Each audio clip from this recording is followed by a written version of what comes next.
Friends, अभी तक partnership accounts में मैंने आपको जो एडजस्टमेंट बताई उसमें how to calculate profit and loss, new profiting ratio, how to calculate sacrificing ratio, how to calculate और रिकॉर्ड द गुडविल, इन चीज़ों के बारे में बताया। आज मैं एक इम्पॉर्टेंट एडजस्टमेंट और बताऊंगा आपको, that is revaluation of assets and liabilities, संपत्तियों और दायित्वों का पुनर्मूल्यांकन।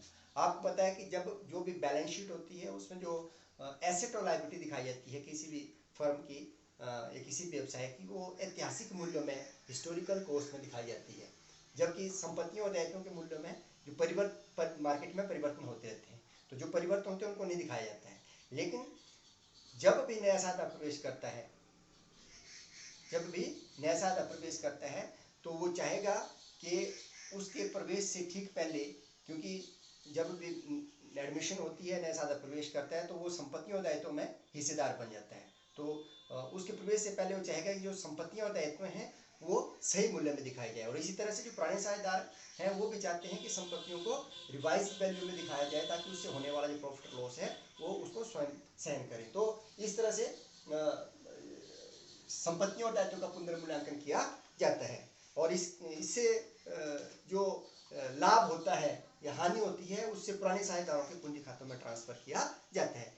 इसको हम profit and loss adjustment account भी कहते हैं, या रिवैल्यूएशन अकाउंट, पुनर्मूल्यांकन खाता, या लाभ हानि समायोजन खाता, नियोजन ही समायोजन खाता कहा जाता है। रिवैल्यूएशन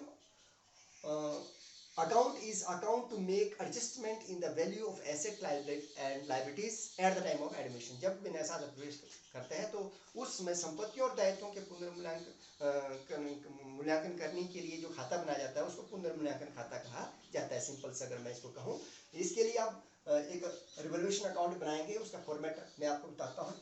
उसमें जो भी संपत्तियां और दायित्व हैं उनके मूल्य में या तो वृद्धि होगी या तो कमी होगी। अगर संपत्तियों के मूल्य में वृद्धि होती है बाय इंक्रीज इन एसेट, उसको क्रेडिट पक्ष में दिखाया जाता है। Revaluation account is nominal account, ठीक है। तो संपत्तियों के मूल्य में वृद्धि होती है तो उसको क्रेडिट पक्ष में दिखाया जाता है, और संपत्तियों के मूल्य में जो वृद्धि होती है, कमी होती है, उसको डेबिट पक्ष में, decrease in asset revaluation account के डेबिट पक्ष में दिखाया जाता है। इस तरह से लायबिलिटीज अगर कम होती है, डिक्रीज इन लायबिलिटीज होती है, तो उसको रिवैल्यूएशन अकाउंट के क्रेडिट पक्ष में दिखाया जाता है, और इंक्रीज इन लायबिलिटी होती है तो उसको रिवैल्यूएशन अकाउंट के डेबिट पक्ष में दिखाया जाता है। इसी तरह से जो रिजर्व्स होते हैं, ठीक है, अगर डिक्रीज इन रिजर्व, जो संचय है उनमें कमी होती है तो उसको क्रेडिट पक्ष में दिखाया जाता है, और इंक्रीज इन रिजर्व होता है तो आप उसको रिवैल्यूएशन अकाउंट के डेबिट पक्ष में दिखाते हैं। अनरिकॉर्डेड एसेट्स और अनरिकॉर्डेड लायबिलिटी, अगर कोई जब आप रिवैल्यूएशन करते हो तो आपको लगता है कोई ऐसी संपत्ति थी जिसको रिकॉर्ड ही नहीं किया गया है, या कोई ऐसी लायबिलिटी थी जिसको किताबों में नहीं लिया गया था, तो अगर अनरिकॉर्डेड एसेट्स है तो उसको क्रेडिट पक्ष में दिखाया जाएगा बाय अनरिकॉर्डेड एसेट, कोई भी नाम होगा उसका, या कोई भी अनरिकॉर्डेड लायबिलिटी होगी तो उसको डेबिट पक्ष में दिखाया जाएगा। तो इस प्रकार से जितने जो भी एसेट्स हैं उनके नाम लिखे जाएंगे, जो भी लायबिलिटी है उनके नाम लिखे जाएंगे, अगर इंक्रीज होगी या डिक्रीज होगी, इस तरह से आपने उसको याद करना है, इस फॉर्मेट को, और उसके आधार पर फिर इसका बैलेंस निकाला जाता है। अगर क्रेडिट साइड ज्यादा है तो प्रॉफिट माना जाता है, that is profit from revaluation of asset liability, और उसको ट्रांसफर किया जाता है पार्टनर्स कैपिटल अकाउंट, ठीक है। तो to partners capital account profit transfer. अगर डेबिट साइड ज्यादा है, ठीक है, तो उसको पार्टनर कैपिटल अकाउंट को ट्रांसफर किया जाएगा, पार्टनर्स कैपिटल अकाउंट डेबिट होंगे, लॉस ट्रांसफर। तो इस तरह से ये खाता बनाया जाता है, उसके प्रॉफिट लॉस से फिर पार्टनर्स कैपिटल को अकाउंट में ट्रांसफर किया जाएगा। अगर प्रॉफिट होगा तो क्रेडिट साइड में दिखाएंगे कैपिटल अकाउंट के, और लॉस होगा तो कैपिटल अकाउंट के डेबिट पक्ष में दिखाया जाएगा। जब पार्टनर्स कैपिटल अकाउंट बनाए जाते हैं तो जब फुल क्वेश्चन आता है उसमें पार्टनर्स कैपिटल अकाउंट बनाए जाते हैं, रिवैल्यूएशन अकाउंट बनाया जाता है, और रिवाइज बैलेंस शीट बनाई जाती है। वो बड़ा प्रश्न आता है आपको, तो इसके आधार पर ही जो आपने फॉर्मेट बनाया, इसके आधार पर ही इसकी जर्नल एंट्रीज भी आती हैं।